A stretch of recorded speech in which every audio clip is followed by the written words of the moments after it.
Hola a todos, sean bienvenidos a este duelo titular de Road to Fatal Encuentro. El día de hoy tendremos una probadita de lo que veremos el próximo mes, donde los cuatro competidores por el título mundial escogieron un compañero sorpresa y compiten por tener una ventaja de 5 puntos para el duelo por el campeonato mundial indiscutible de Pro Wrestling Network en Fatal Encuentro. Sapster, Estela, Mr. W e Irepan junto a su compañero sorpresa se enfrentan con el tema ¿qué suceso histórico es el más importante en la historia del wrestling? Recuerden que pueden dejar el nombre de su equipo favorito en la caja de comentarios para apoyarlo. Ahora sí, comencemos.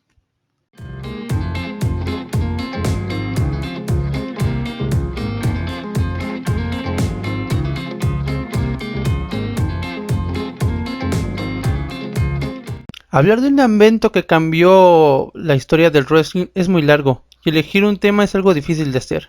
Es por eso que nos dimos a la tarea de bajar un poco el espectro y hablar específicamente de lucha libre, y más en concreto de lucha libre mexicana. El evento que escogimos se dio a cabo a principios de los años 90.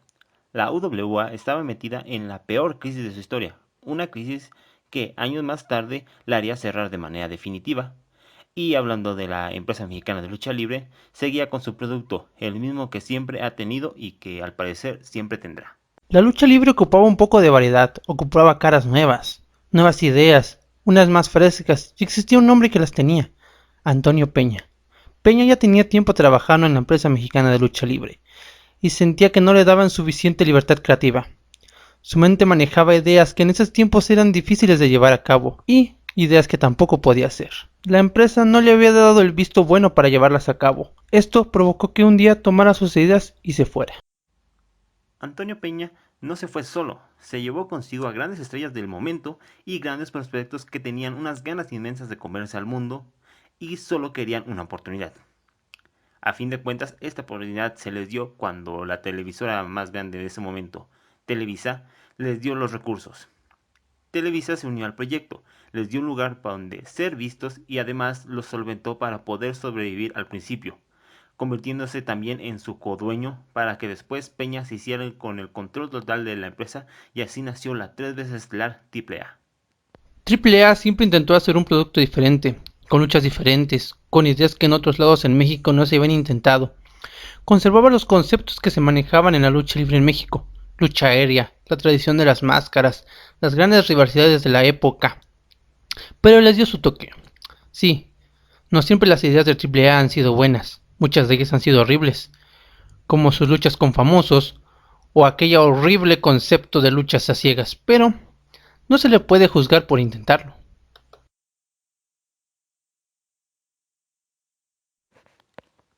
La AAA llegó con nuevas ideas, las cuales sobresalieron como algunas que fueron carrera versus carrera, el concepto de los minis, su hexadilátero, sus luchas sobrebuqueadas, sus personajes únicos, sus alianzas, además de que surgieron grandes luchadores que cambiarían el concepto de la lucha libre en México y su manera de llevarse con el público. Algunos de ellos fueron Rey Misterio, Cibernético, La Parca, AAA, El Zorro, Abismo Negros y los más recientes, Pentagon Junior, Fénix y demás que han hecho un éxito y no les dio, lo cual también les daría una nueva manera de forma de ver ese deporte.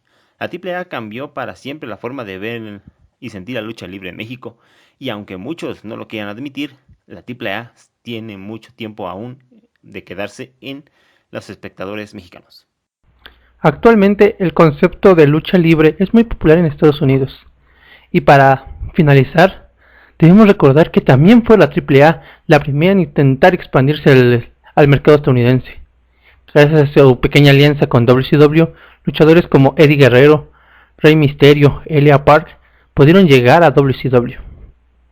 Y recordar que estos dos primeros ahora son parte fundamental de la historia de las empresas estadounidenses. Así que sin AAA tal vez se hubiera perdido un gran producto que para ellos.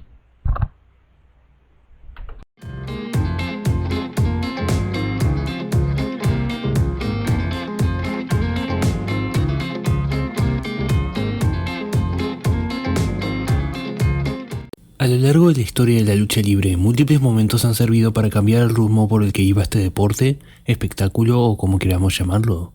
Sucesos que desencadenan múltiples consecuencias y le dan un choque a la cultura del pro wrestling, como la conocemos.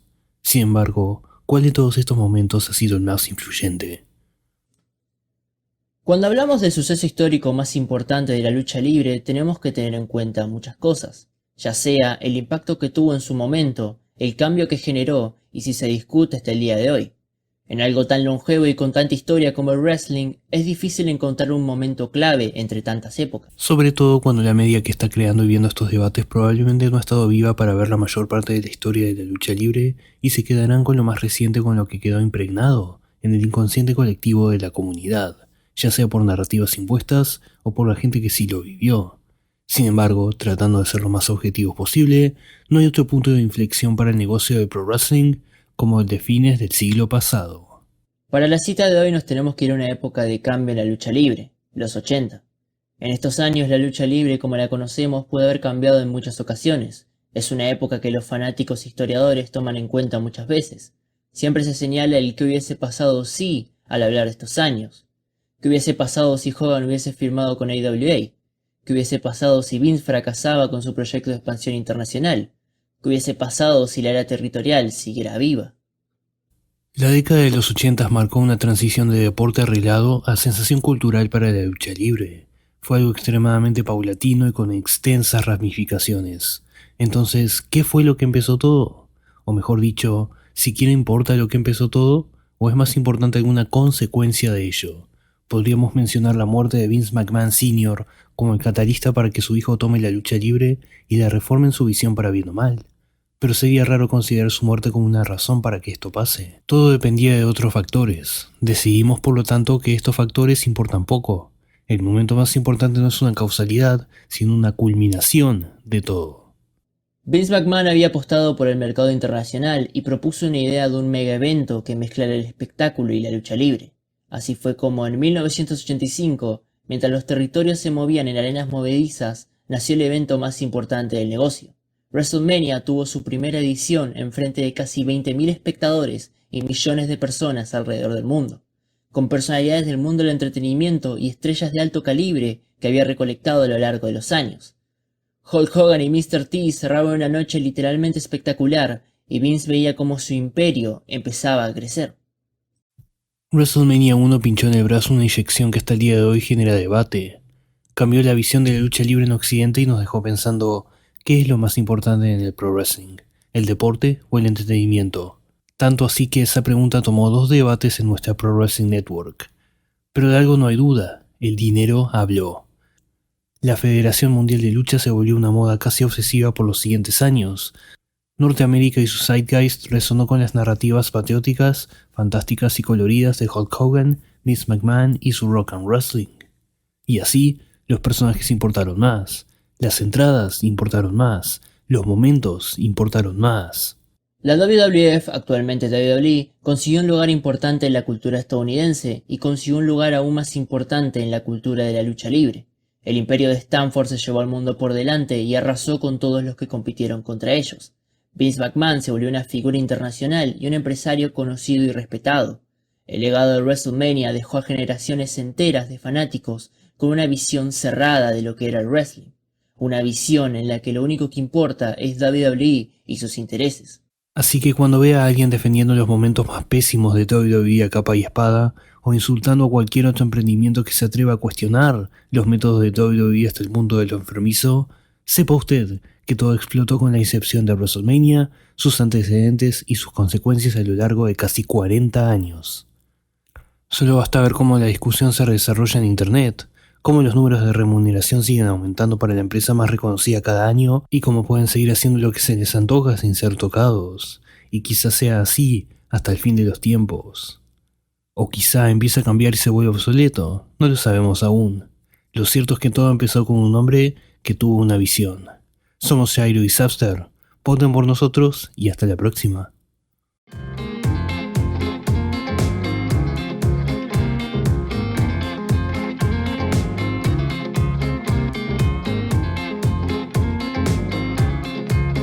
Personalmente consideramos que el wrestling puede definirse en base a momentos, a sucesos históricos que marcan un antes y un después, ya sea una lucha, ya sea una promo, un segmento, un gimmick, una promoción un luchador, un título, lo que sea. No obstante, ¿cuál es el momento más importante en la historia de este deporte espectáculo? En la memoria colectiva hay muchos momentos que pueden ser grandes candidatos a sucesos del siglo. A nivel mainstream podemos encontrar varios como la traición de Montreal, la pipe bomb de CM Punk, el primer WrestleMania o la lucha más condecorada de todos los tiempos, como el Torito y Hornswoggle. Por otro lado, están sucesos icónicos del Puroresu, como el nacimiento de Mitsuharu Misawa, el Ifame Culture en Corea, la creación del Bullet Club, la creación de Pro Wrestling Noah, entre otros. Pero si hablamos del suceso icónico más importante, opino que debemos devolvernos años atrás, antes de IW,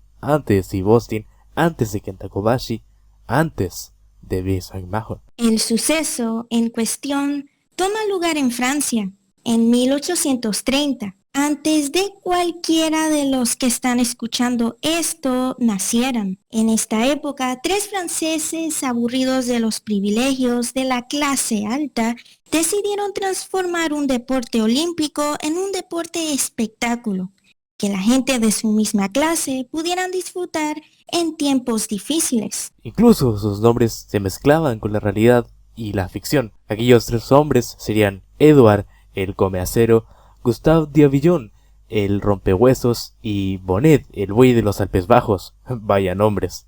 Tras el éxito en sitios de mala muerte, los franceses podrían abrir una promoción de la llamada en ese entonces lucha a mano, en la cual este espectáculo logró llegar a toda Europa, creando la Liga de Campeones, en donde austriacos, rusos, franceses, británicos y alemanes competían de igual a igual en cuadriláteros que no eran más que simples lonas sin protección alguna.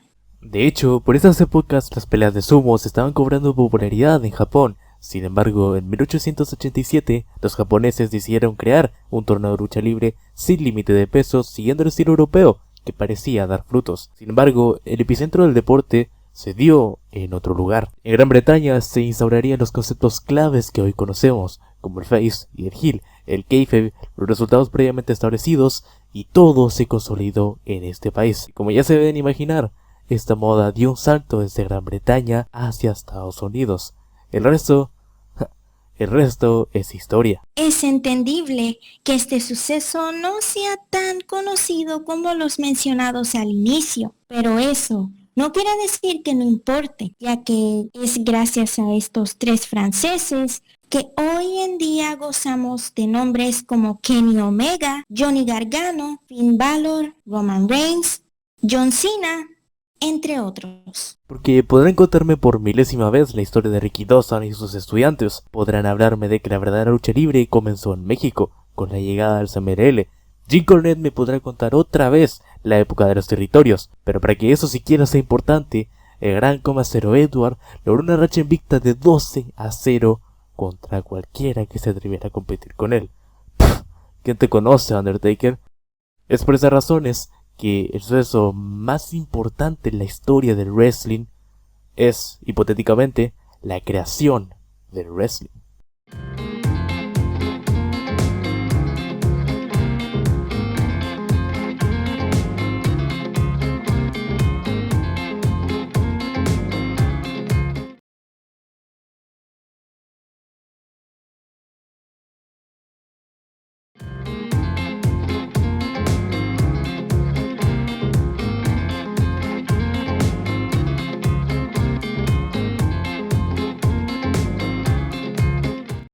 Y bueno, ha llegado el momento de votar por su favorito con su nombre en la caja de comentarios, ya que ustedes determinan el 50% del puntaje final, junto a los otros 50 puntos que otorga nuestro juez invitado. No se olviden que en Fatal en 4 tendrá los 2 campeonatos en juego el próximo 10 de septiembre. Nos vemos en el siguiente duelo. Hasta la próxima.